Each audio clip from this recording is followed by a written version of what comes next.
Dengan terus bertambahnya kasus positif COVID-19 di Aceh, Direktur Rumah Sakit Umum Zainal Abidin Banda Aceh saat ini sedang menunggu keputusan pemerintah Aceh untuk menambah tenaga medis untuk merawat pasien COVID. Penambahan tenaga medis baik dokter, perawat maupun tenaga medis pendukung lainnya dianggap perlu. Selain warga biasa, saat ini juga banyak tenaga medis seperti dokter dan perawat yang positif COVID-19.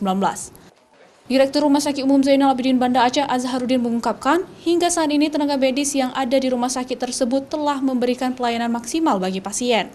Namun tidak menutup kemungkinan perlu adanya penambahan tenaga medis jika kasus di Aceh terus bertambah. Jadi itu sudah kami pikirkan, itu ada rasionya. Setiap pertambahan satu tempat tidur itu ada rasionya, berapa tenaga medis, berapa tenaga administrasi, berapa tenaga kesehatan lainnya. Pak Sekda dalam hal ini ada arahan Pak PLT Gubernur, itu juga kami memikirkan plan A, plan B, plan C. Katakanlah selama ini rumah sakit ibu anak, rumah sakit jiwa juga mungkin tidak begitu sibuk di dalam melayani COVID.